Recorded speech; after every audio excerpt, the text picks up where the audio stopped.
Are the Jaguars a juggernaut? Did the Chiefs leave a ton of points on the field? We'll cover that and more with Week 3 in our recap of Week 3 on the RotoWire NFL podcast.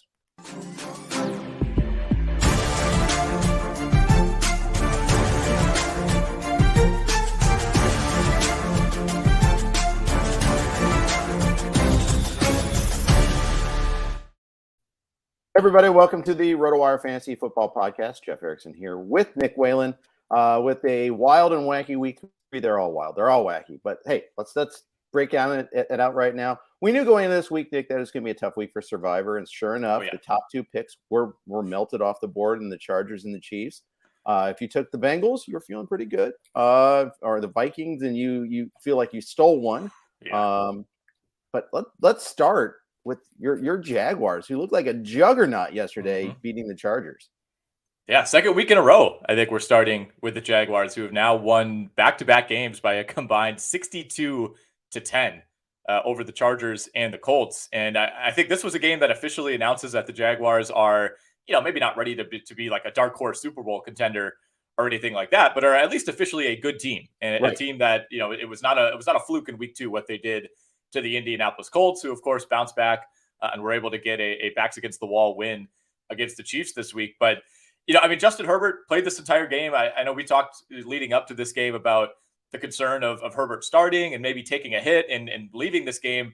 Really wasn't an issue. I thought for the most part, he looked like himself, attempted 45 passes, only did take 1 sack in this game. So did a good job of getting the ball out. The Chargers did a good job of protecting him, but this Jags defense was all over the place. I thought they did an excellent job. Mike Williams just 1 catch on 6 targets in this game. Josh Palmer ended up having a nice day for the Chargers, but other than that, this was a really, really impressive afternoon by the Jags, who continue to just be really efficient on offense too. 28 of 39 for Lawrence, 3 more touchdowns, no picks this week. Another big game for James Robinson, who ripped off a 50-yard touchdown run. Zay Jones, Christian Kirk, Marvin Jones, all involved in the passing game. I like I said last week, I just continue to be shocked week to week at the difference in confidence and overall competency of this offense. Absolutely. It's the James Robinson story is quietly one of the better stories in the NFL, coming back from his blown Achilles, especially when he had it, relatively late in the season. To have that injury and be back for the start of the season and looking as good as ever. I continue to be impressed. Yeah, the numbers that I'm looking at right now, he's the number 2 running back in fantasy points in terms of average fantasy points per game through 3 weeks, behind only Nick Chubb. And part of that is some inconsistency, with some of the bigger names who've, we've seen guys have like 1 big week and then kind of 2 down weeks, whereas Robinson has just been really steady all 3 weeks of the season thus far. And we'll see. If the Jags can go in and beat Philadelphia next week, maybe that'll be an official announcement that they are, in fact, a Super Bowl dark horse. But it's been a lot of fun, to have a competent team back in my life. And, the Jags are, they basically dominated the Chargers in any statistical category that you want to look at. This was a game where neither team scored in the first quarter. And then after that, the Jags were off and running. It didn't really look back. 36 carries as a team, 30 combined for Robinson and Travis Etienne. And Etienne, once again, it was very similar to the last couple of weeks. Looked really good. You kind of wish there was a little more usage. Did have 3 catches for 30 yards. But when James Robinson is running this well, it's really hard to look, tell the Jags, hey, could you give some more carries to the rookie? Right. And it's a long season. I think, like many cases, and he's, I am treating him like a rookie. And Etienne, that means that I expect him to get more work as the season progresses. You're looking at the Jets, you look at Seattle and how they're treating Breece Hall and Kenneth Walker, respectively. I think that's a similar situation there. On the Chargers side of things, okay, you can't write this off because I don't think I think there are some definite issues, but the whole saga with Herbert being a game time decision, Daniel Popper even saying that the scoreboard now was listing Chase Daniel as the starter about an hour before the game. And then then it shows that Herbert was practicing with the ones, and it was going to be Herbert starting after all. There was a lot of I wouldn't say misdirection, but a lot of confusion going on with that there.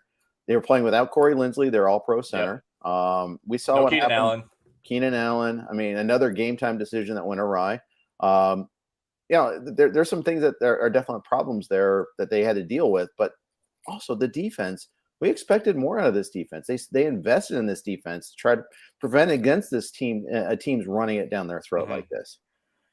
Right. And that's to me kind of why I was still, even if I believe that Justin Herbert is going to be limited, or maybe it was going to be Chase Daniel, I was still taking the Chargers to win this game straight up. And we saw the line, dramatically fall from, I think it was Chargers like 7.5, and it got all the way down to 3 in the lead up to game time. But I still thought, the Chargers defense is so good. They'll find a way to keep them in this game. And early on, that was the case. They force a fourth down misfire by the Jags on their first possession. They punt on their second possession. They hold them to 2 field goals on the next 2. But it kind of got to the point where, the offense just couldn't do anything. And the defense was just on the field for such long stretches. I mean, the time of possession in this game was like 39-21 in favor of the Jags. I mean, it was just a complete beatdown in that respect. Jacksonville ran 75 plays. So I think by the end of the night, the defense just couldn't get off the field, was dealing with some fatigue issues. Everybody was seemingly banged up. I think we saw Joey Bosa get banged up at one point in the second half of this game. And I think they really miss Keenan Allen offensively. Like we said, another really, really quiet day for Mike Williams. And I feel like we haven't touched on Austin Eckler. We talked about guys, are you panicking, not panicking about heading into week 3? I don't think we brought him up, but man, Austin Eckler, 4 carries for 5 yards in this game. Did salvage an okay day with 8 catches for 48 through the air, but man, this Chargers running game has just been non-existent. Yeah, agreed. And it's the lack of volume too. It's the seeing Sony Michel in early. That first turnover was when Michel, a throw went through his hands. It might not have been a perfect pass, but the fact is, it was Sony Michel in the passing game, not Austin Eckler. Yeah. Eckler got his targets late. Eckler still ended up with 8 targets, but again, it's very similar to the Kansas City game where the late garbage time targets salvage somewhat of a day in PPR leagues, but this is not what you paid for. I don't think he's scored yet this year. I don't think he has either. And some of the other backs that we saw, Derrick Henry finally break out this week. You're still waiting for that game from Austin Eckler, and he's one of those guys who you got a first round pick invested in him. It's pretty difficult to justify sitting him. Chances are you don't have a great option who you feel significantly better about week to week. So it's going to be one of those situations where you have to ride it out. And, the Herbert injury certainly doesn't help. I think once he gets back closer to 100%, that'll kind of rise, or what is it? The rising tide raises all boats, or whatever that phrase is that I just completely botched. I think the offense will look better, when you don't have that hanging over. The only other note I have from this game is Christian Kirk just continues to produce 6 for 72 and a touchdown. From what I'm seeing in PPR leagues, he is now the wide receiver 6 on the year. I mean, it's Diggs, Kupp, St. Brown, Waddle, Tyreek Hill, Christian Kirk. Those are the big 6 right now. Yeah, exactly what we thought of going into this season. Exactly. Here. Good note from Theo C says, my biggest takeaway is analyzing non-skill player position injuries is just as important as snap counts. 100% agree. 100%. I mean, Lindsley is a huge one. Yeah. Rashawn Slater also left with a biceps injury in this game. Their star left tackle too. Yep. So that's big problems if he's out any extended period of time here. Tough spot for the Chargers. Now 1-2 after the first 3 weeks. They do get the Texans next week. So you would think that's kind of a get-right game for the Chargers. But it also becomes now kind of one of those high-pressure games on the road where you can't have a letdown. Mandatory game. Yep. I mean, it's kind of like the Bengals going in to face the Jets last week. Yes, very, very similar. Perfect segue there. We set that up professionally. See what we did there. Yeah, very good. Bengals finally get on the board. They have a comfortable win over the Jets in this one here. And, they got on them early, and this one was kind of settled early, which – as a Bengals fan, that was very nice. Yeah, this one, it felt like more than a 15-point spread. I mean, Cincinnati really controlled this game. They were up 20-9 at the half. And really, they went 3 and out on their last 2 drives of the half when it seemed like they really had a ton of momentum and were starting to roll. They opened with a touchdown in the second half. And after that, it just felt like the clock ran out extremely quickly. I mean, they had an 11-play drive that ended up, going out on downs. They punt. They missed a field goal on another long drive. So, the score doesn't look all that dominant, but Cincinnati really controlled this game from start to finish. I thought the defense looked really good. Joe Flacco threw 2 picks. Another 50-plus attempt game for Joe Flacco, who continues to lead the league by a massive margin so far in passing attempts. But, not a ton of fantasy takeaways here. Another really inefficient day for Joe Mixon, 12 for 24. That's on the ground. Big concern. I mean, this was the 3rd straight week where it's essentially looked like that. Tyler Boyd had the long touchdown, broke a nice tackle, 56-yarder. I had him starting in a couple leagues, so that was very, very nice. T. Higgins, also 5 for 93, should have had a touchdown. I thought, on review, they ended up reversing that. The toe heel thing there. Yeah, to me, that looked like the toe was down first. It was bang, bang, but really, really nice catch. And honestly, I'm glad that he finished out this game because it looked like he had another really scary hit, potentially another concussion early on in the season. But looks like he did avoid that at least. So we'll monitor that in the week ahead. But looks like a potential dodge bullet for T. Higgins and that Cincinnati offense. And then on the other side, it's kind of the same story for the Jets where they're playing from behind and you look and you're like, man, Breece Hall, 6 catches. Garrett Wilson, 6 catches. Tyler Conklin leads all tight ends in total snaps so far this year. He's the leading receiver on the season for the New York Jets. Not somebody we talked about whatsoever in the preseason, but now, with kind of the scarcity at tight end, like definitely somebody you should be looking into. Yeah. Well, Uzama's been hurt, and that's been part of it. He denied his chance at a revenge game. Very, very cruel, the gods there. But, but it's kind of like, okay, yeah. So he was 8 for 84. That was pretty, and caught every single target his way. Garrett Wilson left a good stretch of this game with a rib injury. Came back though later, so that was good. But yeah, you mentioned the Higgins thing. I was on my way to the airport when that happened, and the announcers were talking about it, and they were worried about him being shaken up. And he had a concussion in week 1. So keep in mind that, you worry about the second one, you worry about the third one. Each successive one is, of greater concern. I'm a little worried about Mixon, but he's also taking the hard carries for the team.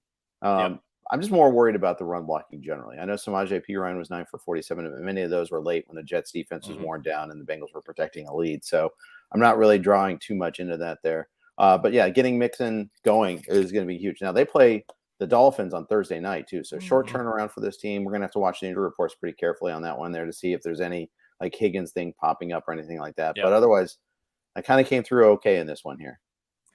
Yeah, I went Bengals in Survivor this week. Really never too much of a doubt. Got off to a little bit of a slow start in early on, but this felt like a really obvious bounce back game for Cincinnati, and maybe it wasn't quite as convincing as you wanted it to be, but overall, I think you got to feel like they're on the right track offensively. And on the Jets side, we got to talk about the breakdown between Breece Hall and Michael Carter. I think if you're a Breece Hall owner, you come out of this week feeling a lot better than you did the last two. Yeah. Although Carter still got more carries. It's kind of funny how that worked out. But yeah, Breece Hall seems to be the guy in the passing game, though. That's the thing that my big takeaway. 11 targets in this one here. Yeah. Good news on that one there. Just now it's a matter of getting their offense on track. You got to find a way to, shorten these games a little bit there. So you're not relying on Joe Flacco throwing it 52 times, getting sacked and pressured other times too. Every time he was under pressure, it was a problem. One of his picks was a forced throw into like four defenders, the Logan Wilson interception. Just a tough day. 4 sacks, 2 interceptions, no touchdowns. Yeah. They had to settle for 4 field goals. Yeah, this might be the last we see of Joe Flacco this year. It sounds like there's a decent chance that Zach Wilson could be back for week 4. So we'll see about that. But yeah, an interesting run nonetheless. Joe Flacco, I don't know if the plan was, all right, we're going to need you to start these 3 games and lead the league in attempts. We're just going to be airing it out left and right. One final note on Carter versus Breece Hall. I mean, we did see on third downs, it was pretty much exclusively Breece Hall. He outsnapped Carter 12-1 in those situations. And the Jets did not have a ton of short yardage situations in this game. It was not an ideal script for a running back, but 4-1 in terms of short yardage snaps in favor of Breece Hall. So like you said, Michael Carter still out-carried Hall 11-8, but I think a lot of the key metrics starting to favor Hall early on. Yeah, absolutely. The Jets conclude their tour of the AFC North. They face the Steelers this week. Oh, boy. So that's a tough matchup defensively. It's going to be kind of ugly on the battle of the 2 quarterbacks. We'll see which quarterback plays for the Jets, or for that matter, the Steelers. They have 10 days to figure this out. Steelers, really ugly second half offensively there too. Before we move on, a quick note from our friends at the Blue Wire Network. All of our podcasts are hosted on the Blue Wire Network. We thank them for that. Thank you for your indulgence in listening to them. So we mentioned Bengals are facing the Dolphins, and the Dolphins are feeling pretty triumphant right now. So let's get right at this Buffalo-Miami game. Game of the early slate, I'd say, except there were, the Chiefs Colts was also pretty darn good. So let's talk though about this game here. What are your bigger takeaways from the Buffalo side of things? Well, for the Buffalo side of things, they had so many opportunities Yeah. to take control of this game, to win this game. They were sloppy in the first half, had a drive that ended on a fumble. It's still, despite the score being tied at halftime, and it was never, one team never really led by more than like 4 points the entire game. You just kind of had the feeling of Buffalo, was going to come back and find a way to win late. I mean, they had a 20-play drive at one point in the second half that took up almost 10 minutes of clock time and ended that one in a field Yep. goal. They missed a field goal later in the game. They had a 17-play drive that essentially ended on downs. They gave up a safety late in the game. It was just a bizarre game in all respects. And then it was also, you had the situation where Tua takes a big hit, gets up, stumbles around like a zombie. It looks like he's not Goes to coming the back in locker the room game. even. Yeah, goes to the locker room, and then all of a sudden he's back, and he looks pretty good. And I know the NFL is, they announced before the end of the game that they're already, they're going to do an investigation into how Tua was handled from a concussion protocol standpoint. Right. I was shocked that he came back into the game based on how that looked initially. But, if he tested out, so be it. But huge win for Miami, improbable win as far as how the time of possession, how the number of plays broke down. There's a good stat from Ben Vollen who said in the last 16 years, NFL teams are 2-106 when they're outgained by at least 275 yards, which the Dolphins were in this game. And the only two wins are the Dolphins this year and the Dolphins 2 years ago. So just another, wild. much like last week, another very, very improbable victory for the Miami Dolphins. But here they are as one of only, three undefeated teams remaining at this point. I think it's Miami, Philly, and currently the Giants. Yeah, that's right. That's right. It just shows that, every team is going to deal with something at some point in time. Do the Bills have a running problem here? Do they have a short yardage situation problem? This is not the first time they've struggled in like third and fourth and short, and they've been stymied. Devin Singletary is wholly ineffective running the ball. 9 for 13. Zach Moss had that 143-yard run, but otherwise 3 for 3 on the others there. James Cook got his one carry as he gets every week, and then he goes off and does whatever James Cook does. He had 5 targets too, so they're using him a little bit more. But do the Bills need to fix their running game? Are they too one-dimensional right now? I mean, it's hard to say. Going into this week, the answer would have been no. They're totally fine. They're rolling. But I think you got to give credit to the Miami defense. I mean, Josh Allen was under fire this entire game. Ended up taking 4 sacks, which for a guy who seemingly gets out of every sack is a huge number. Ended up running the ball 8 times himself. I mean, they were kind of out of sorts. They were scrambling around. It reminded me, in some ways, of what we saw from the Chiefs against Indianapolis, where a game where it almost felt like they weren't taking it as seriously as they needed to. You're getting a little bit cute with some of these short yardage calls. Trying to rip off big plays instead of just extend the drive. So I don't think Buffalo is in major trouble here. But yeah, I mean, if you want to poke holes in what I still think is probably the most well-rounded team in the league, the running game is lagging behind a little bit. But we also had some key injuries for the Bills, mostly on the defensive side of the ball. Yes, both safeties were out of this game, which ironically, they didn't really get beat for any big plays. Like that was my big fear coming into the game when you're handicapping this one is, man, you're without your starting safeties against Jalen Waddle and Tyreek Hill. And they held Tyreek Hill to 2 for 33. Waddle had 4 for 102, but there was only one long passing play for the Dolphins in this game. So it's hard to say that was really the problem. Yeah, they converted that one 3rd and 22. And that was one where you might have thought that maybe the safety should have probably, because that play over the middle to Waddle, maybe that's where they're really missing the safeties on that one there. I mean, but at the same time, I mean, the like you said, the Bills indeed were rolling. They had a tough divisional road game against a team that's now undefeated still. In the heat, Buffalo going down to Florida in September. It seems like that's a story we've told before about them running into struggles there. So probably don't want to make too many grand proclamations here. Chase Edmonds got the 2 touchdowns, but he didn't do a whole lot else. But neither did Mostert. Mostert did less. So the takeaway there was neither was the issue, at least in this particular week. Yeah, Edmonds ended up getting all 5 goal line carries for Miami in this game. So that bailed out, what was otherwise a pretty disappointing day. Only 1 catch for 6 yards on 1 target. But Mostert ended up outsnapping him, which is something to monitor at the very least over the next couple of weeks. I mean, both guys, it feels like are kind of equally explosive in different ways. So, it's hard to really have a true preference. And neither of them ran the ball efficiently. It's not like Mostert was any better. I mean, he had 8 for 11 in this game. So not any major takeaways there. I mean, with Edmonds, kind of feels like this has been the case all 3 weeks, but obviously getting the touchdowns this week did bail him out. In the receiving game, not a ton of takeaways. Mike Gesicki kind of came back down to earth after looking like he showed some signs of life in week 2. Didn't really do a whole lot. I mean, the Dolphins only ran 39 plays in this game, which is an incredibly low number. I actually looked this up on StatHead, and there's only been 38 instances since 2000 of a team running fewer than 40 plays in a game. Yeah, that's crazy. That's a pretty wild stat there. So Miami goes to face Cincinnati on Thursday night. The Bills are at the Ravens on Sunday. So big road games for both teams coming in here. Micah Hyde is out for the season with that neck injury. That's brutal. It's really going to be an issue there. They're really shorthanded in the secondary, facing Lamar Jackson and the Ravens team that is rolling right now offensively. Let's talk a little bit about that. The Ravens' big offensive day in Foxborough. Yeah, Ravens putting up 37 on what's I still believe is a pretty good New England Patriots defense and a defense that held Baltimore. This was a 14-13 game at the half, and at some points it looked like New England was going to be in control, but I thought a really good job of Baltimore bouncing back. They turned Mac Jones over 3 times actually in the second half, if we're counting that late pick. Mac made some good throws in this game, but some of those picks were borderline inexcusable and offset what I thought was a still. New England proved that this Baltimore defense, I still don't think is very good. I mean, we saw Stevenson and Harris both ran pretty well. They both got in the end zone. Mac Jones himself got in the end zone on the ground.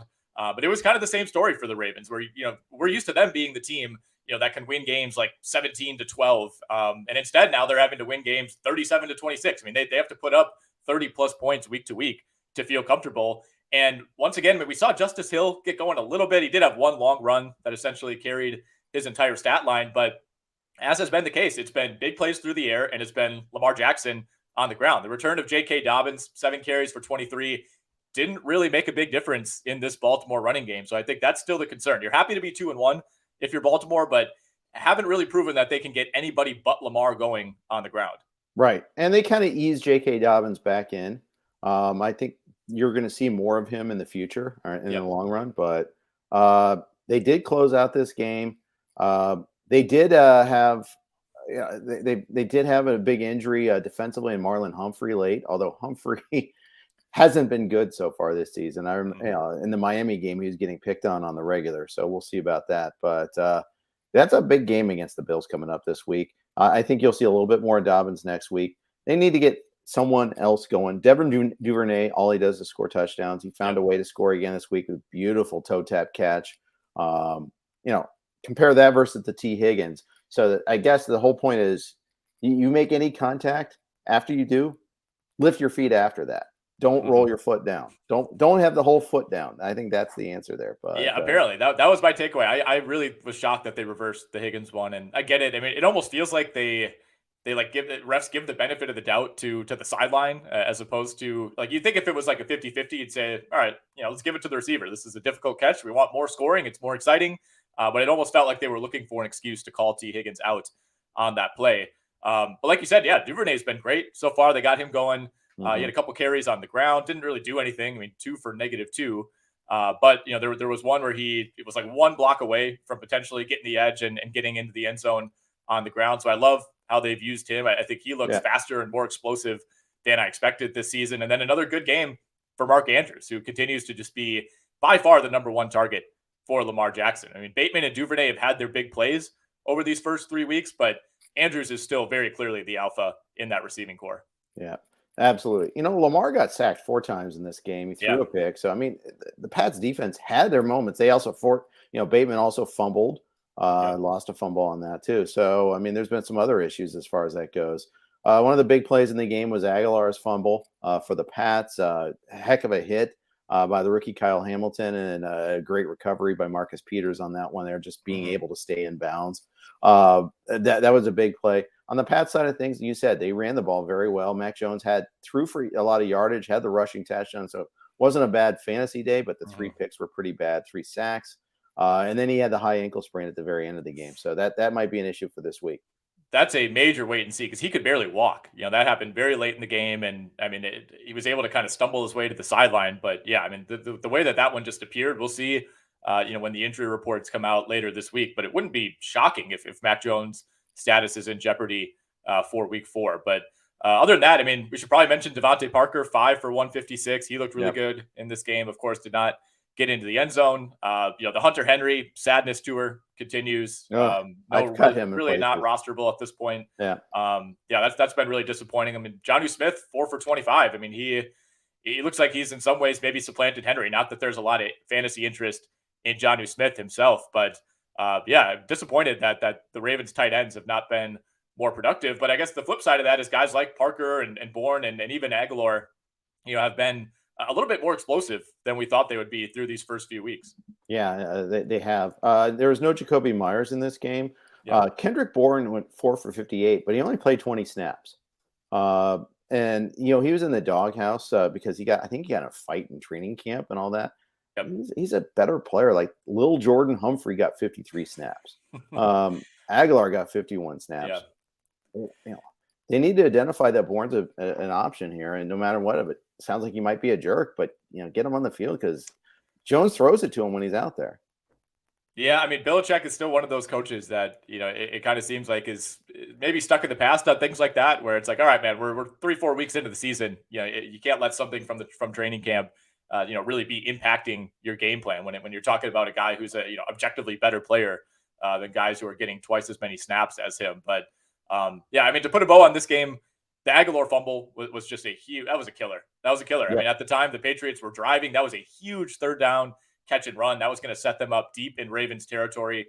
And the way that they were playing at that point, you kind of thought they were going to score and go back up. But that essentially ended the game. Baltimore recovers that, goes right down, scores to make it an 11-point game, and that was it. Exactly. We'll talk a little bit more Colts Chiefs here in a second, but first, a quick note from our friends at BroThrow. Have you ever bet on sports with your buddies? BroThrow is the only sports betting platform that lets you bet directly with friends. And BroThrow doesn't take a cut of every bet. No fees, no juice, no middleman. BroThrow is not a sports book. You bet on sports directly against other users with no juice or vig, which saves you a ton of money over time. Betting $11 to win $10 stinks. With BroThrow, you bet $10 to win $10. BroThrow offers a hassle-free sign-up process that lets you get in on the action in seconds. And you don't have to deposit money on BroThrow either. Instead, you pay other bettors directly. Throw out your first bet and go to brothrow.com/roto. That's ROTO. And use code ROTO. BroThrow is free to sign up. Cut out the middleman and start betting on BroThrow. That's brothrow.com/roto. All right. So the Chiefs are not one of the undefeated teams in the NFL right now. They lost in just a bizarre game against the Colts. I think we were talking at the very beginning that there was just so much left on the field. So many points left on the field. So many things. I mean, Chris Jones doesn't get a flag for talking. This game's over. Mm-hmm. I mean, that, by the way, he must have said some magic word, but otherwise that's just ludicrous to let that be the thing that ends a game. But anyways, that's here. Neither editorializing, neither here nor there. It happened. They still had chances even after that, but it almost felt like the Chiefs didn't have that sense of urgency in this game. It absolutely felt that way from the jump. And that began by they forced a 3-and-out. The Colts offense looked terrible on the first drive, and then Sky Moore fumbles and sets the Colts up, deep inside KC territory, inside the 5-yard line. And they're able to punch that in. And at that point, it just had the feeling of, oh boy, here we go. Like I'm a sucker. I will say it. I took the Chiefs with the points. I thought the Colts are not a good team. They have not given us any reason to believe that they are a good team through 2 weeks. Meanwhile, the Chiefs certainly have. And, the argument against it is, hey, the Colts their backs are against the wall. They need to get a win here. They've only scored 1 touchdown, I think, through 2 weeks. Like, they need to get something going. And, it was such an obvious spot for the Colts. And I feel like an idiot for not jumping on that side. But like you said, I mean, the Chiefs, this was like a D- effort by the Chiefs throughout the game. After giving up that touchdown, they do two quick 3-and-outs. They get on the board, and after that, they're just messing around. They have these like bizarre plays on 3rd and 4th down. They're going for it when they shouldn't have gone for it. At the end of the half, normally the Chiefs would, if you have, I think they had 30 or 40 seconds left on the clock, getting the ball back after a punt. we almost always see Kansas City come out aggressively there. And if there's anybody who can go and at least get you a long field goal attempt, it's Patrick Mahomes. And, they just decided to run out the half. And you can see Mahomes going at the enemy. I mean, Andy Reid had to kind of pull him away as they're walking to the locker room at halftime. So it's just bad vibes really all around for the Chiefs in this game. And in the second half, the Chiefs only possessed the ball 4 times. And it's 15-play drive ending in a field goal, a 10-play drive where they go out on downs. And in retrospect, it would have been really nice to just take the points and get that field goal. You're at least getting an overtime. And then on the next drive, they miss a really short field goal attempt with your backup kicker. So, you can say this about every game, but yes, the Chiefs probably should have won. It did feel like they were the better team. And it just, to me, watching this game, you just got the sense that the Chiefs are like, all right, well, whatever. They could score a touchdown here. We'll be all right. We'll find a way to win. And all of a sudden, you allow a late touchdown. I think it was the rookie tight end. If his name is escaping me, Jelani Woods. Jelani Woods from Virginia catches a touchdown to put the Colts up 3. And you look at the clock, and there's 24 seconds left. And all of a sudden, the Chiefs are kind of looking around like, oh boy, wait a second, we're actually not going to have time to win this game. Yeah, it was kind of like the tortoise and the hare almost. Just run out ahead. Oh, we can waste our time. Blah blah blah. And it was reminiscent of the Raiders last week, I thought, against the Cardinals, where, obviously the Raiders built a 20-0 lead. So maybe they had a little more reason to take their foot off the gas. But that final drive, especially, I mean, that was a 16-play drive by the Colts. They converted a 4th down. They converted multiple 3rd downs. And all you need is one stop if you're the Chiefs. And they just could not get it. Never take your foot off the gas, kids. Mm-hmm. Never take it's always use the bell desk. Never take your foot off the gas. The 2 axioms to live by. Yes, exactly. Jonathan Taylor didn't get untracked in this one, really. 21 for 71. No. They targeted him 5 times. Hines had 6 targets. At least they had Pittman back. Matt Ryan's still a problem for the Colts. Can't evade the pass rush. Got sacked 5 times in this one. Had the 2 touchdowns. Like you said, they got the late drive. Kind of pulled the rabbit out of the hat on this one here. And if not for the penalty, this game's over. I mean, it really Matt Ryan was not good in this game. He was not good. He's going to get the credit for the late touchdown pass. I saw he was getting praised, like for his, he's unflappable, I think was the quote. I'm like, well, he was pretty flappable in week 1 and week 2. Yeah, exactly. He lost a really bad fumble. I mean, he was hit from behind, lost a fumble deep in their own territory, and should have lost another one that, honestly, the way the Colts got so lucky on this bounce, like it should have bounced to the Chiefs and likely was going to be returned for a touchdown. And it was just one of those situations where Kansas City has like 5 guys trying to scoop it up and nobody jumping on it. Mm-hmm. So Matt Ryan, did throw the 2 touchdowns, looked a little better than the last couple of weeks, but still very shaky. Like you said, I mean, his evasiveness is almost down to 0 at this point in his career. Exactly. Clyde Edwards-Helaire didn't do much at all in this game. 7 for 0. Had the rushing touchdown, long of 4. Jerick McKinnon was getting more snaps than him at times. Mm-hmm. He was rolling early this season. He was rolling the first quarter of that game against the Chargers. Remember, he got stepped on, and he was out for a series or 2. And I guess he had the long run late in that game against the Chargers. So maybe I shouldn't make that connection. But I almost feel like I wonder if something's a little bit different with him. If maybe he's off a little bit, and that's why he's used less frequently. Yeah, I mean, he lost the snap battle to McKinnon. 33-25 in this game. Did out target McKinnon, and they split the carries 7-7, but it's just a weird game script from Kansas City in this one. Like I said, a lot of bizarre 3rd and short type of calls. So not surprising to see that final line for Edwards-Helaire. It definitely felt like a 7 for 0 game. Watching this one. Exactly. So Chiefs continue to spread it around. Otherwise, Juju got 8 targets. Kelsey had 8 targets. MVS had 7 targets. Sky Moore had 0 targets. Sky Moore is not a thing. The only thing he did was fumble a punt. Yeah, well, he fumbled a punt, and then on the next punt, you could tell he had the jitters a little bit and let one bounce, like inside the 4-yard line. Or just, I don't know where. I think it rolled all the way down to the 4. Like basically, it was one that you for sure want to catch to prevent getting backed up onto your goal line. And you could tell he kind of bailed at the last second. Something to monitor for sure. Anytime you have a rookie returning punts and something like that happens, especially early in a game. And it did feel to me like he did land in the doghouse a little bit for Mahomes. But yeah, like you said, spreading it around as he said he would do coming into the year. And Travis Kelce, I mean, 4 catches on 8 targets. A couple of those were drops that were maybe a little bit behind him, but the type of plays that Kelce normally makes, should have had another touchdown in this game. It was just kind of the story of the day for Kansas City. A lot of near misses. Yep. Just everybody just off a little bit of it there. Yep. The Chiefs, they now have to go to Tampa Bay. So it doesn't get any easier for them. The Colts have a huge matchup against their division rival, the Titans, coming up again this week. And Titans finally got on the board. They beat the Raiders. Back and forth game in this one.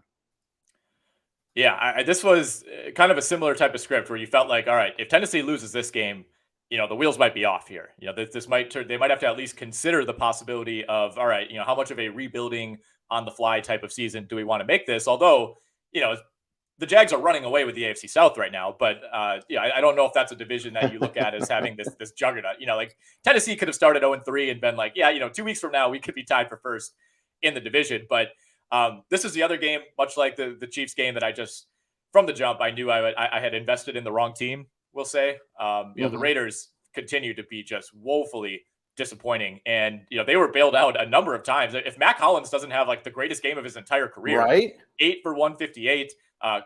Completely bailed out Derek Carr to catch what could have been the game tying touchdown. Of course, they ended up missing the 2-point try afterward. But yeah, another bizarre game where Devontae Adams, did get in the end zone, but even that one was a tough contested catch. Another bailout on what was not a great play design, I thought, by the Raiders deep in Tennessee territory. But once again, the Raiders just got pushed around in this game. They did not look like the better team, and they're having major issues when they get down, inside the 20-25 yard line. I mean, it took them. I mean, they ran. I think they had that kind of reverse scenario of what Arizona had against them last week, where they put together this long 14-play drive to go down and potentially tie the game, and they ran like 8 or 9 plays from inside the Tennessee 20 and just could not get anything open. No, they couldn't. Darren Waller had a hard time. He could have caught one that should have been a touchdown, perhaps. Yep. And he was the targeted guy in the 2-point conversion as well. Carr got picked in the end zone. It was ugly. It's really ugly for them right now. They're the only 0-3 team in football right now. Is that right? Wow. Yeah, I guess you got the tie for Houston. Yeah, they've been a massive disappointment, man. And the rest of the AFC West, I mean, obviously Denver's sitting at 2-1, but they don't look fantastic. I mean, KC, I would guess at this point is kind of has to be the prohibitive favorite in the AFC West, but the Raiders could still get back into this. I'm shocked that they're sitting at 0-3 and have looked as incompetent as they have for like entire periods of games. I mean, they've put together like 1.5 good quarters so far. I mean, they've been out of sorts. I expected better of this offense for sure. I mean, the defense is going to continue, I think, all year to have trouble getting off the field. They got pushed around big time, especially early on in this game. But the addition of Devontae Adams, like, it hasn't really mattered. You watched the Raiders last year and you're thinking like, man, if this team had a true number 1 receiver, they would really be something. And I know they were without Hunter Renfrow today. That is a big deal, but yeah, something's missing there. Well, and Hollins was already part of the offense even before Renfrow got hurt, but Hollins is, emerging as this guy. We thought that you didn't think that there'd be room for a third receiver, but here we are, and Hollins looks the part. He looks really good. I mean, it may have been a game of his life. He mossed the defender for the possible touchdown, made a circus catch on another 4th down play. I mean, the whole highlight packages. Here's the Raiders on 4th down. Here are the Raiders on 4th down. Exactly. I mean, just continually putting themselves in bad situations, and even the play designs. I mean, probably had no business converting either of those. I mean, one of them was like a 60-yarder that really bailed them out. And if that isn't converted, this game isn't even close, and Tennessee's able to run out the clock. But the play calling, even on the 2-point, it's like that had no chance of being completed. There was like 3 defenders that were in the way of that. If it doesn't end up getting picked, it was just another disastrous day for this Raiders offense. And it looks like this season might end up getting away from them. The only other fantasy note I have, I mean, Josh Jacobs played through an illness, ended up flying private to meet the team in Tennessee. He looked okay, ended up winning the majority of the snaps over Brandon Bolden. But Foster Moreau, 35 snaps, Darren Waller, 51 snaps. So kind of a lot of 2 tight end sets, of course, for the Raiders, but also an interesting split there. It is, very much so. Yeah, Jacobs actually, I thought, looked pretty good in all things considered. I thought so too, yeah. 5 for 31 through the air. Yeah, on the Titans side, they finally get on the board. Bengals won, Colts won, Titans won. Teams that are supposed to be good finally getting their first win in week 3.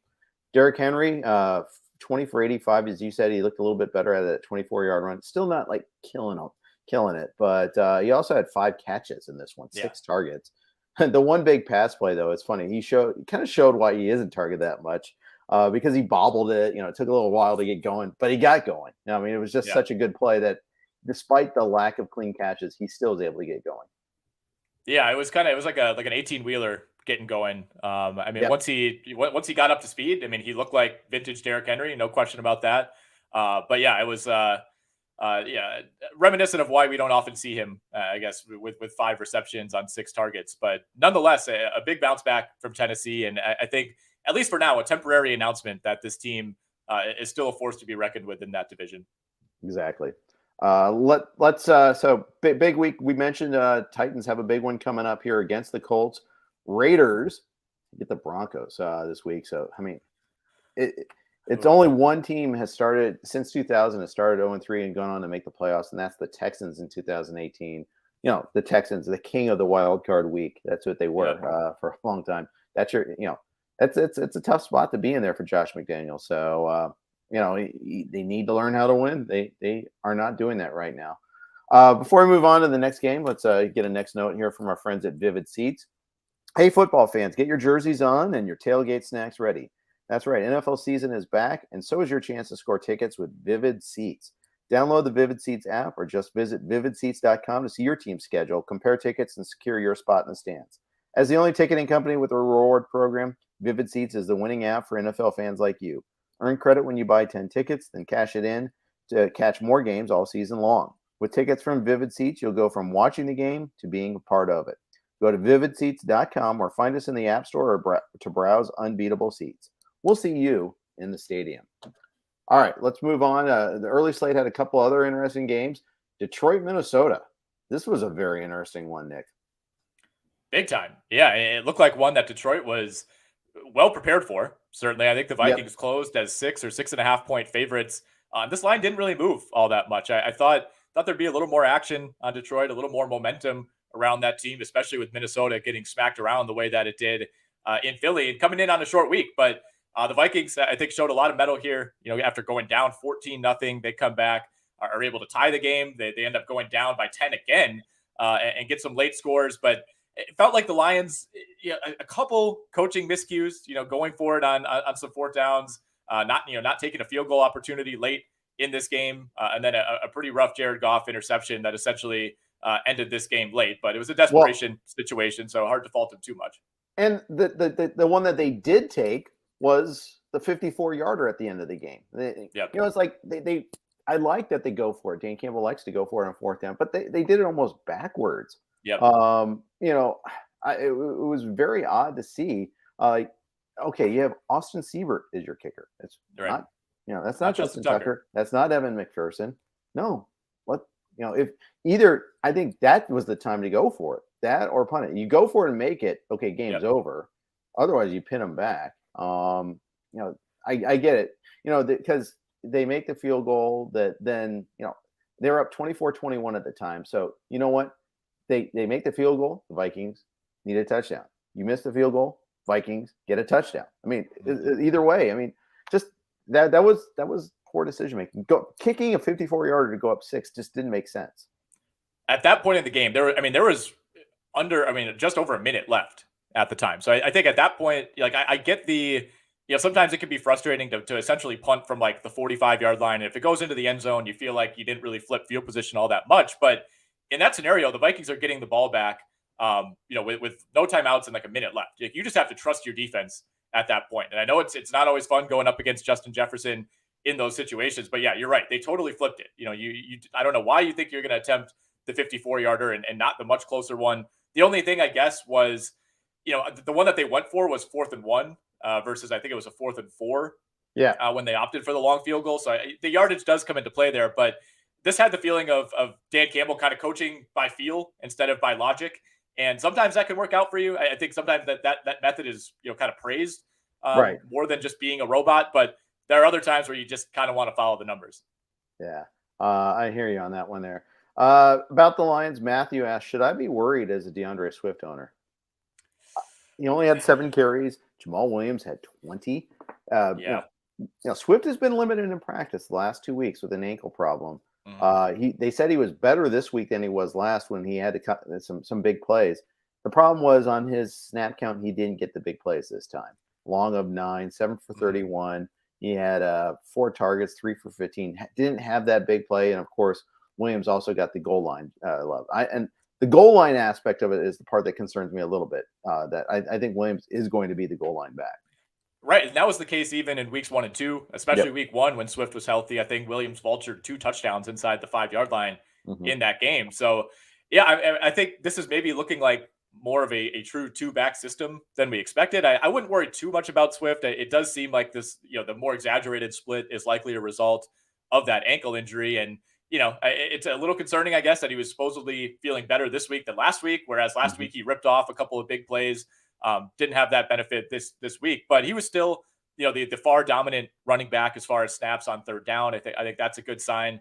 And eventually, some of that touchdown luck, even if Jamal Williams is the guy who's more often being put in position, at the goal line, that's going to be frustrating all year. I don't think that's going to change, but I also don't think we're going to see Jamal Williams, finish the year with more touchdowns than DeAndre Swift. I think Williams is maybe, you're not really probably starting him or even rostering him in anything but deeper leagues, but I don't see this kind of continuing. If there's an opportunity to sell him in any sort of deep league at this point, I would do that.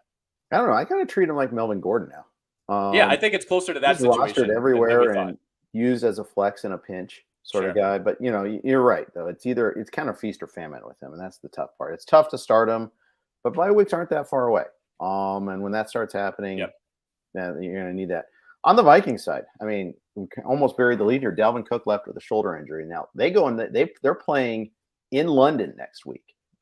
So that one that's against the Saints. It's officially listed as at the Saints, but he suffered. He suffered the shoulder injury. Quickly ruled out. He fumbled on that play. That was one of the big plays in the game. It shows why the Vikes didn't trade away Alexander Mattison. But Cook. Cook is clearly the better back. I mean, it's pretty clear there. He's going to be day to day. It's something to watch for there. How worried are you about him? I'm a little more worried this week just because of the situation, right? I mean, you don't necessarily have the benefit of a normal week of practice and a normal week of transportation. Even, I mean, I assume they'll be hitting the road for London within the next day or two to try to acclimate. So there's going to be big time question marks, I think, leading up to this game. I know Tom Pelissero of NFL Network, reported yesterday night that the hope is that Dalvin Cook, could just kind of throw on one of those harnesses that essentially keeps your shoulder in place and play through it. It seems like as of now, that's the quote unquote plan, but we'll see. I've never dislocated my shoulder. I would imagine there's a fair amount of residual pain that comes with that. So at the very least, I mean, we can't be shocked if he's limited next week. And, the Saints looked awful against Carolina this past week, but the running defense for the Saints has been good so far this year. So even with a healthy Dalvin Cook, given the situation in London and given the defense that he's facing, wouldn't be an ideal matchup in week 4. Yeah, Matt Leahy mentions that Cook has a history with these too. Yep. That could spin both ways. One, he's used to it and he knows how to adjust to it and maybe deal with the pain better. Or two, it means that it's always unstable. That's a negative spin on that one there. So could spin in either way. I mean, the other thing is this is 2 weeks in a row where Justin Jefferson did nothing. Jefferson was 3 for 14 in this one, only 6 targets. KJ Osborne was wide open on the game-winning touchdown and a couple times on the game-winning drive. Jefferson is drawing the very best. So Kuda was all over Jefferson in this game. But, elite receivers are supposed to beat, even the elite cover corners here. And that just didn't happen. We saw more Thielen this week finally. Thielen got in the end zone, 6 for 61. Any level of concern if you have Justin Jefferson, like, for instance, me, who has him everywhere?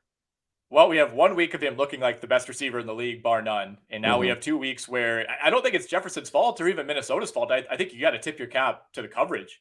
And obviously, when you're throwing all your weapons at shutting down Jefferson, that does leave you vulnerable to guys like KJ Osborne, like you said, was wide open on a terrible time to have a busted coverage for the Lions. But, if you're going to hold Jefferson to 14 yards, that means guys like Osborne and Thielen are going to have more opportunities. They combined for almost 140 yards through the air. But I thought it was just a good job by Detroit, much like it was a great job by Philly in week 2. I thought Minnesota was doing the right things. I think you just got to tip your cap to the defense. And before we move on, by the way, Tom Pelissero just tweeted, we're worried about the ankle with DeAndre Swift. He suffered a shoulder sprain in this loss to the Vikings. Quote, not expected to require surgery, but Swift could miss some time. Ugh, not good. indeed. But level of concern about him suddenly skyrocketed. Back to Jefferson real quick before we move on. They face the Saints, which means he also faces Marshawn Lattimore next week. You know, you're worried about Okuda. You're worried about how the Eagles covered him. It doesn't get any easier this week. No, it doesn't. And of course, with Jefferson, it's one of those guys you absolutely have to ride it out.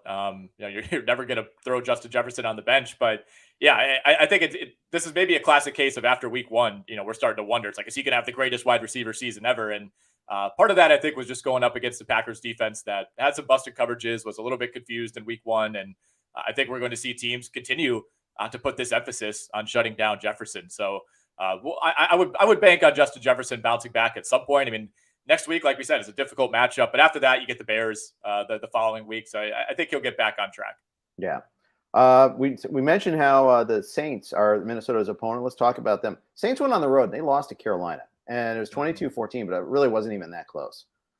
Carolina was, well, score-wise, it wasn't close. The funny thing is the Saints are moving the ball all game up and down the field, but they're just making countless mistakes. Total yards, 426 to 293, not as stark as Buffalo, Miami, but still pretty big.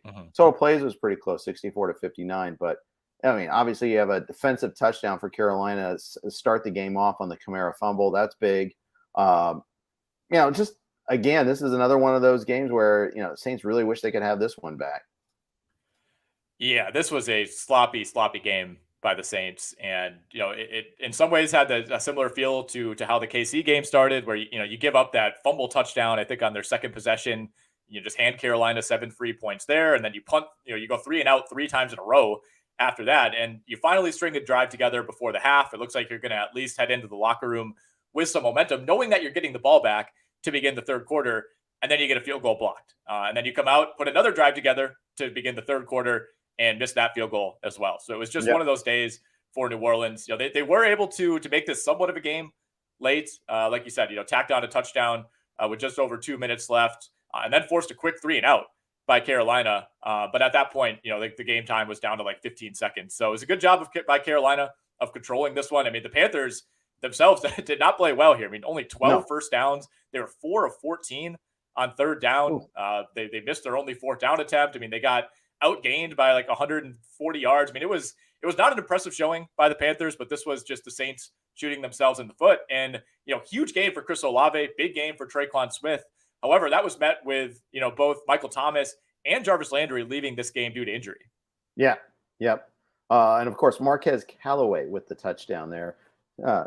The 2021 fantasy draft called, and Callaway chimed in there, so got that going. Yeah, if you can retroactively get those points back, now is the time to hit up your commissioner. And of course, on the other side, the long touchdown for Carolina, Laviska Shenault, baby, 67-yarder.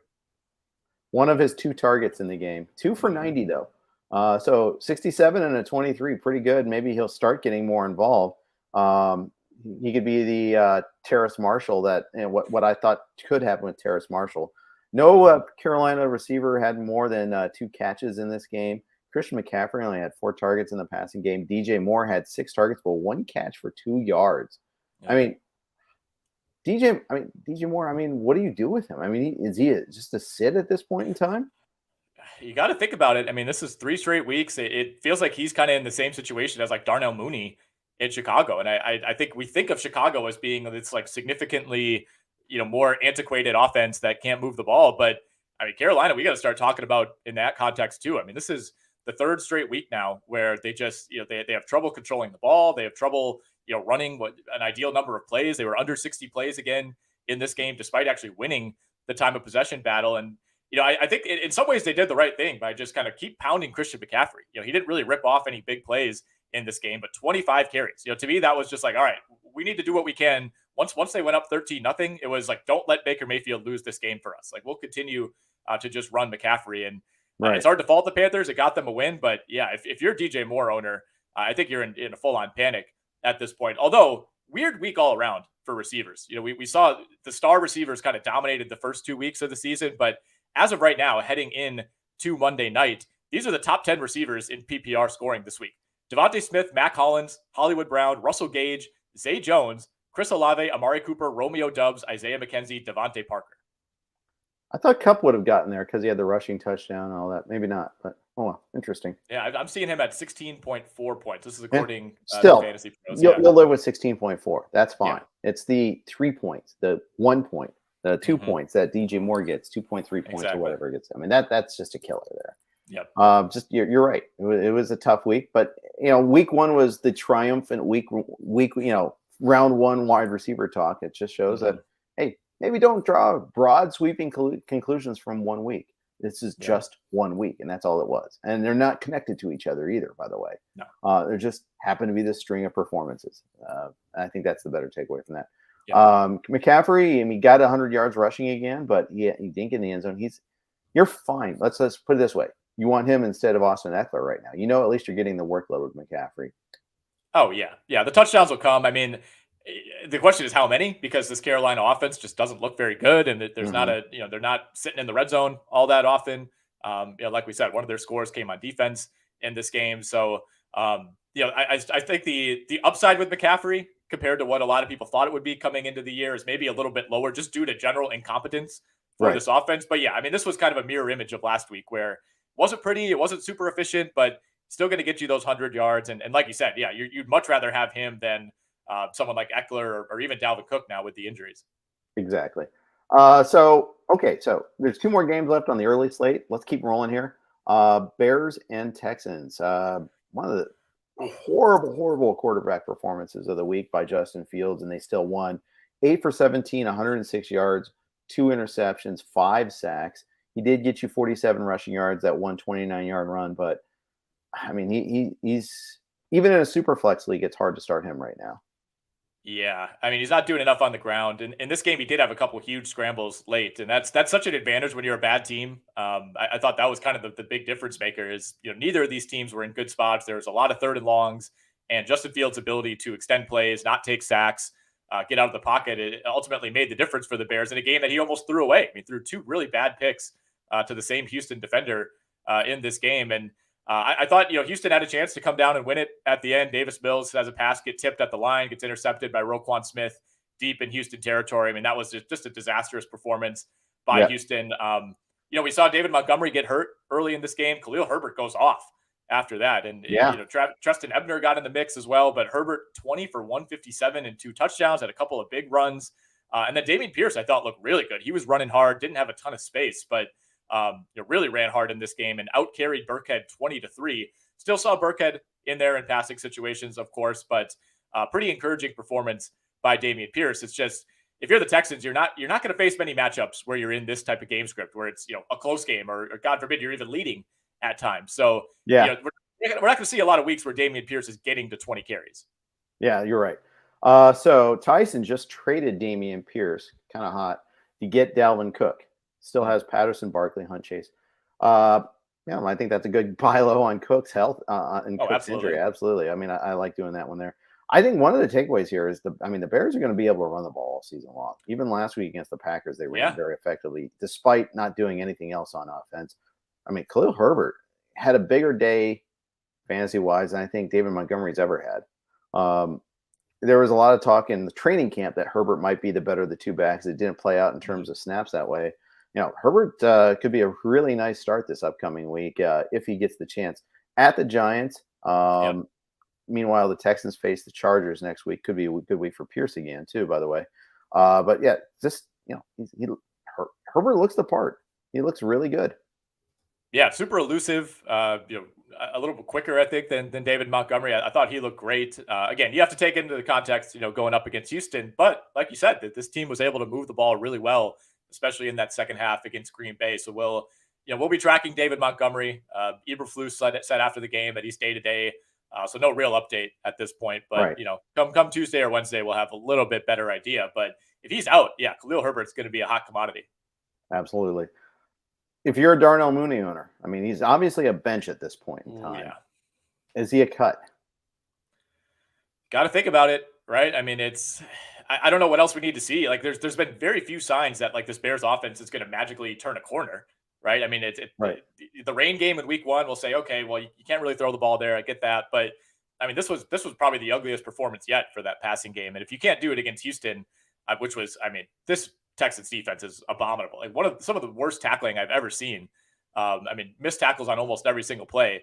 If you can't move the ball through the air against this Houston team, there's not a lot of upside here. I mean, it's pretty difficult to cut Darnell Mooney, unless you really feel good about who you're adding. But I don't know. I mean, he's still. There's going to be weeks, I guess, where he's still viable, but all the upside that a lot of people thought he had feels like it's completely vanquished at this point. I mean, it's going to go down as probably one of the biggest busts of the year.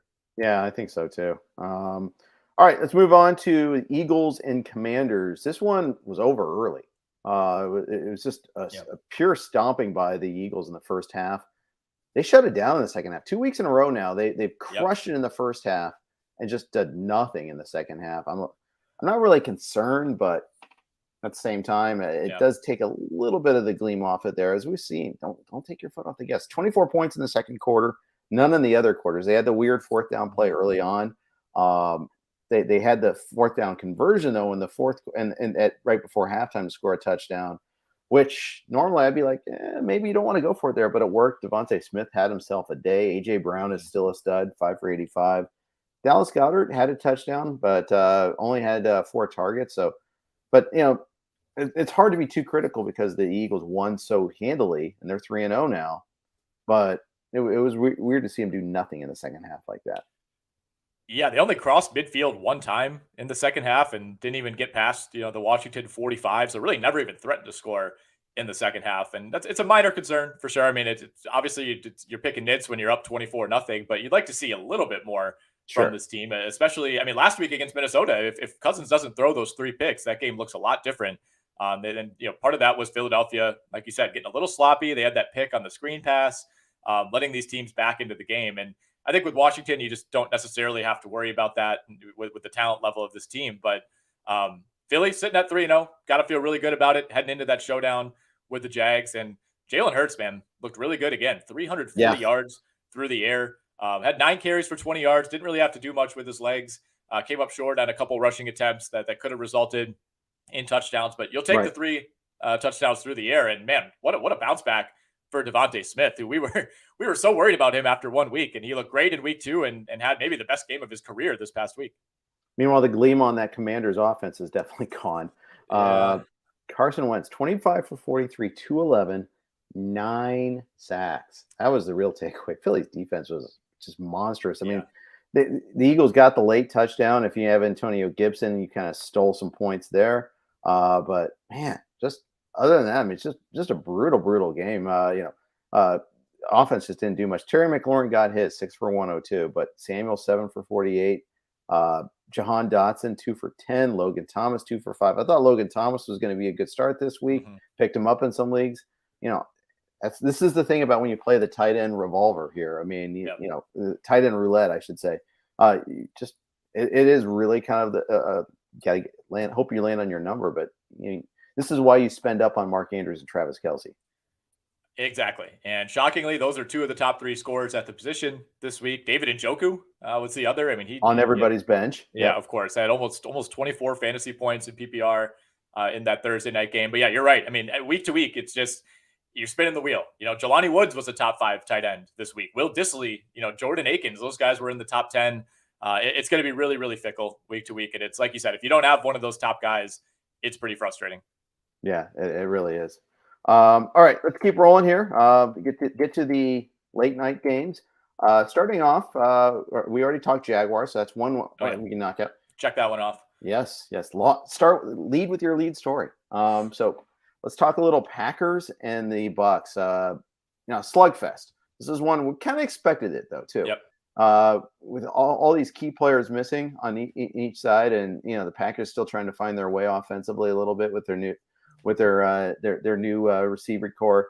You knew this was happening a little bit there, but the Bucks, they're just completely just strapped offensively. They were missing left tackle Donovan Smith, no Evans, no Godwin, no Julio. Leonard Fournette was limited all week in practice. Russell Gage was limited all week in practice, was in and out with that hamstring injury. I guess it's kind of a predictable result. Yeah, I mean, correct me if I'm wrong, but I believe this Bucks offense is now up to 3 touchdowns in 3 weeks total. I think Brady has 1 passing touchdown in each game so far. I mean, it was ugly. And I picked the Bucks in this game. I gave the benefit to the home team. I thought they usually find a way, that defense does, to bother Aaron Rodgers. And they did pick off Aaron Rodgers. They did essentially stifle the Packers the entire second half. Green Bay did not score in the second half and, almost, broke this game open. I think it was just before halftime. Aaron Jones fumbled at like the 1 yard line.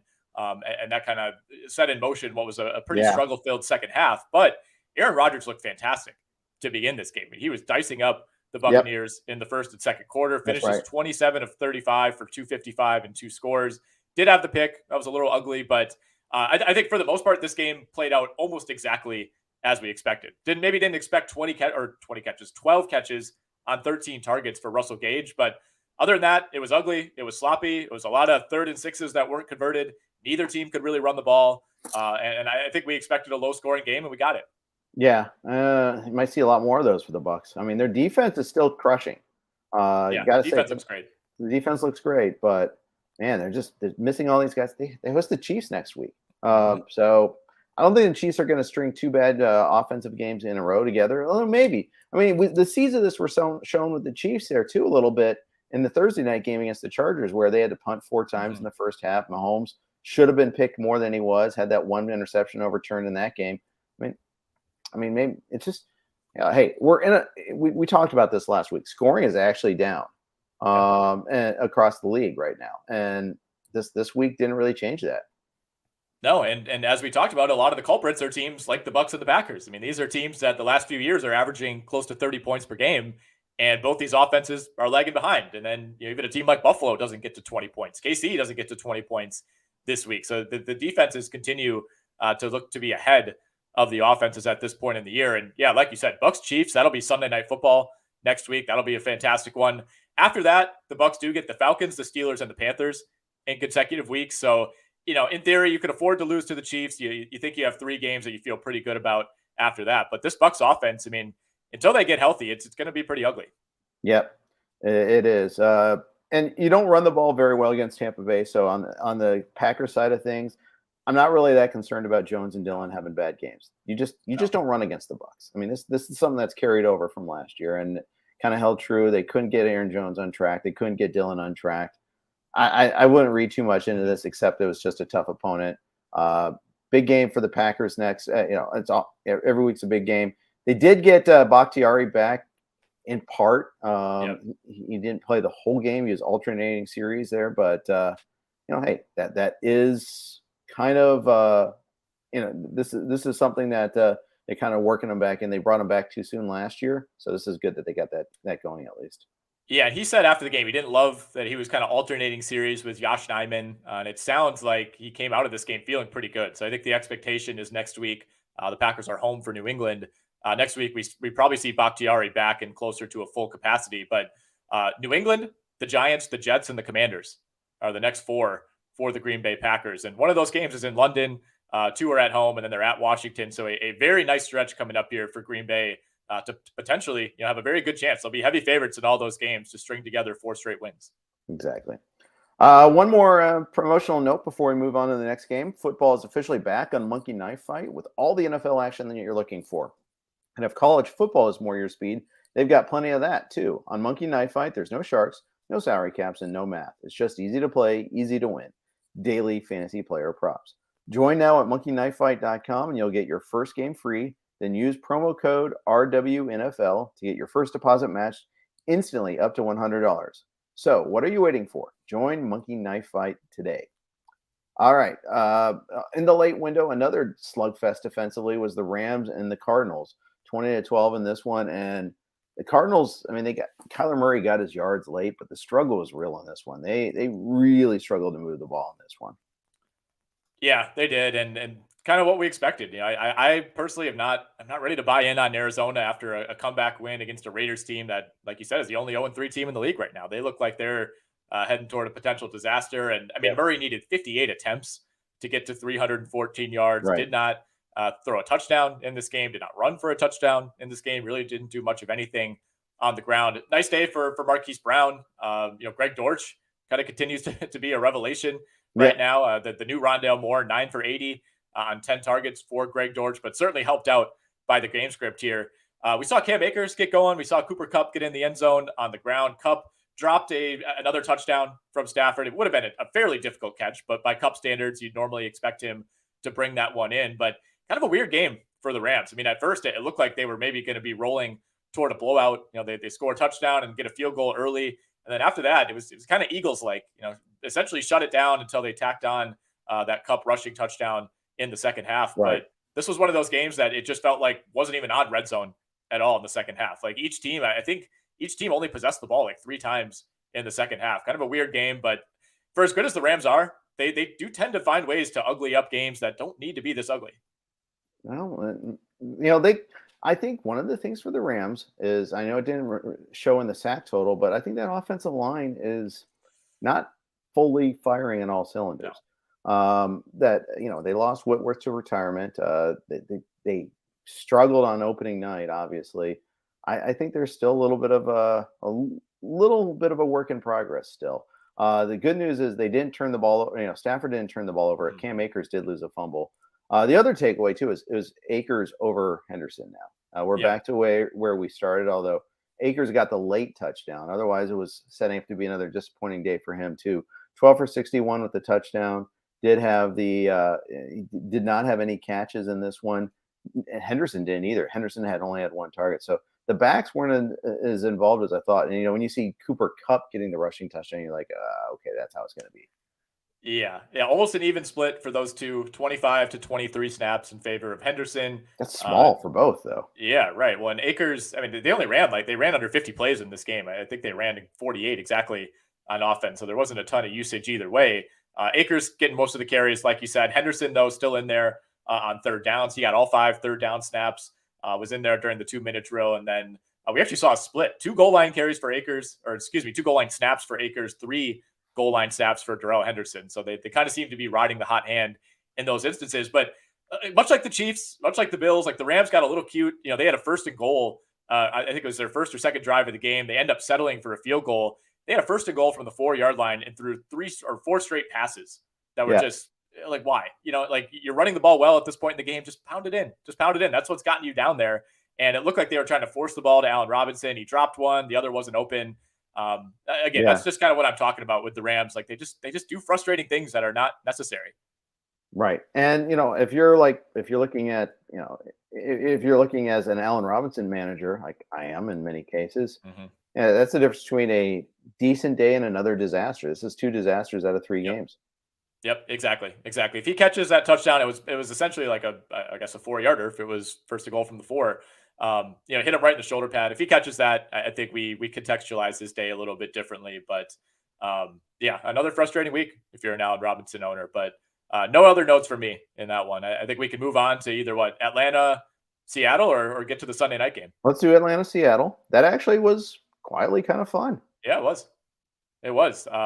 This was a game that I had no idea what to expect. I picked Atlanta. I didn't feel great about it. The Seahawks always find a way to make these games interesting, whether they win or not. But saw another big day for Cordero Patterson, 17 for 141 and a touchdown. He carried that offense throughout the second half. Kyle Pitts, I would say by his standards, got on track. 5 for 87, did not get in the end zone. That's frustrating, but led the Falcons with 8 targets in a game where they only threw the ball 20 times. So you got to be, I think if you just look at Mariota's line, you're panicking.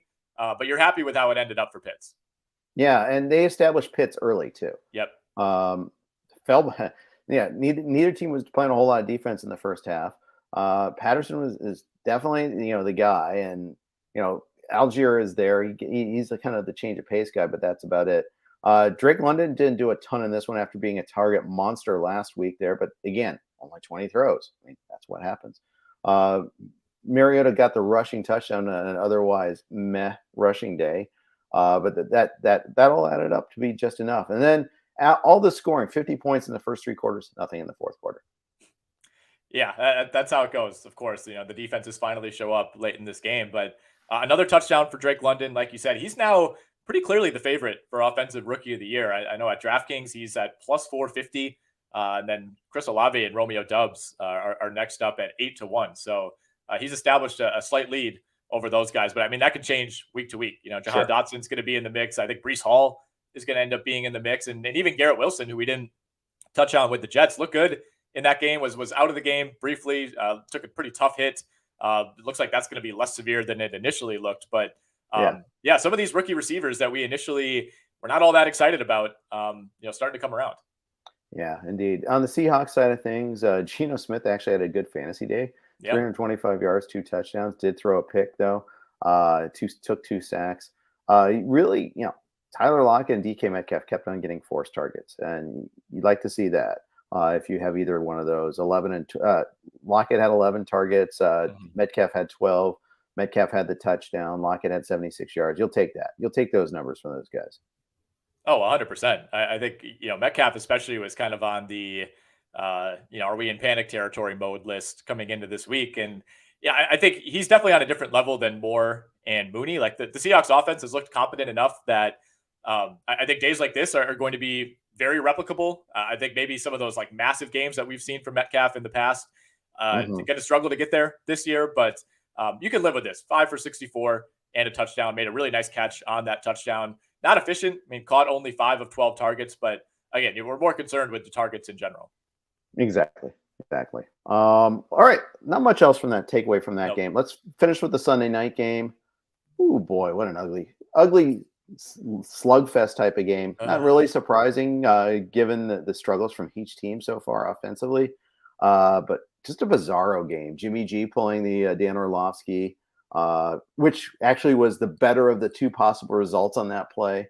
The Niners left a lot of points on the board in the first half, and of course that comes back to haunt you. Yep, of course. And the safety ended up factoring in as well. I mean, this was a disaster game for the 49ers offense, who, they came down on their second drive, had put together a really nice touchdown drive. And you're starting to think that they're going to be in control with the way Denver was playing on offense. But San Francisco went 12 straight drives without running more than 5 plays. I mean, it was disastrous. At least with Denver, they were picking up first downs. I mean, they had a couple drives that stalled, on a missed field goal in the second half. And it was ugly for both sides, but I actually came out of the game feeling better about Denver's offense somehow. I mean, Jimmy G just had nothing going. If the Niners were in an obvious passing situation, you felt like they had like a 5% chance to pick up like a 3rd and 8. I mean, it was as ugly as it could possibly be. And then really bad fumble by Jeff Wilson late in that game when it looked like, he's about to pick up a first down. San Francisco needed to string together a drive just to at least get into field goal range, and a fitting way, I think, for this game to end. Yeah, well, indeed. And, Wilson only had 12 carries. Again, another team that didn't run a lot of plays. Yes, when you have lots of 3 and outs, that's what happens. Debo couldn't get on track running the ball. He did find the passing game. Ayuk had the touchdown. Kittle in his first game back had 5 targets. I benched Njoku just to roll the dice with Kittle. And that one's feeling pretty good right about now. I think you did the right thing, logic-wise. I do too, actually. But man, I mean, especially seeing Njoku do that on Thursday night, kind of knowing what Kittle has to do to outpace him. But yeah, I mean, Kittle looked fine. Garoppolo was just bad. He was just really bad in this game. I mean, they didn't even convert a 3rd down until late in the 4th quarter on a throw that the announcers are like, yeah, that probably should have been a pick 6 if the defender was in a little bit better spot. I mean, it was really, really rough. And it has you questioning some things. I mean, the 49ers have put together one game where they've looked good on offense, and that was against a bad Seattle team. And they get the Rams next week. I mean, that's never going to be easy as well. There's a world in which the Niners are sitting at 1-3 here. Yeah, exactly. There's a reason why everyone was clamoring for Trey Lance to be the starter. There's a reason why they traded up to draft him. It was clear that Jimmy G has certain limitations, and certain games like this, he cannot overcome that. And this is one. It's not like Russ looked good, by the way. I mean, he looked awful. Yeah, and he did have the big scramble, the 12-yard scramble at one point. That was a big play, but still 6 for 17 rushing yards. They didn't throw any interceptions this time, but and they did establish Courtland Sutton a little bit more. But I don't know, just again, they have this fascination with playing Melvin Gordon. Gordon put the ball on the ground twice in this game. He got the touchdown. He had 5 for 29 in the passing game, but I mean, Javonte Williams is just sitting there, and he's clearly the better running back. Maybe Sutton, Gordon's got maybe a little bit more valuable in the passing game, which is kind of ironic given how he started his career. But I don't know. It seems to me like they go out of their way to do things to not get the best players the ball more often. Yeah, I think you're 100% right. I mean, Williams passes the eye test more than Gordon, that's for sure. Like you said, Gordon fumbled twice, was extremely lucky to get both of those back. There were a couple plays. I mean, Wilson fumbled at one point. Wilson should have thrown a pick. There's one that was deflected and kind of landed in the one spot where it wouldn't be intercepted. Right. So he did not play well in this game. But similarly to what I said about Fields and Davis Mills, like the difference in that game was Justin Fields being able to just evade, make a couple plays late in that game with his legs. It felt the same for Russell Wilson. He kind of bailed them out despite not throwing the ball well and making some pretty questionable decisions throughout the night. He did have those 2 big scrambles at the end of the game. Like those plays are sacks for the 49ers. Jimmy G does not have that ability to get out of the pocket and do what Wilson did. So really disappointing game from San Francisco. I think to not be able to capitalize with how well your defense is playing amid some injuries too. And we should also mention San Francisco lost Trent Williams in this game, did not return, looked like an ankle issue for him. And that's not a guy who, is easily knocked out of the game. So very, very concerning for the 49ers. Yeah, they don't have a whole lot of depth behind them there. And guess what? The Rams come to town on Monday night next week too. So talking about the Rams defense really finding their way this week. Now they face the Niners. It's, and they regular season Niners Rams was a completely different story than the playoffs. Obviously, even in the playoffs, I mean, the Niners had that. They let it through their fingers, notably with the dropped interception in the NFC Championship game. We could be talking a very different story about the Niners and their background here. Instead, we're very concerned about their offense.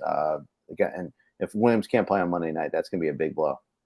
It was huge. I mean, it was immediately noticeable when he was out of the game. And I think they put in Jalen Moore initially, and then next series he was out and he didn't play the rest of the night. I mean, he was so bad. And that first, I think it was only like 3 or 4 plays that they ended up dipping into basically their 3rd string left tackle for the rest of the night. So, I mean, it was a noticeable drop off immediately. Obviously, it's always going to be that way when you're talking about the best left tackle in the game, but they didn't even have a competent stopgap. And that to me felt like a major turning point. Obviously, even with Williams in the game, the Niners weren't moving the ball, but they had no chance once he came out.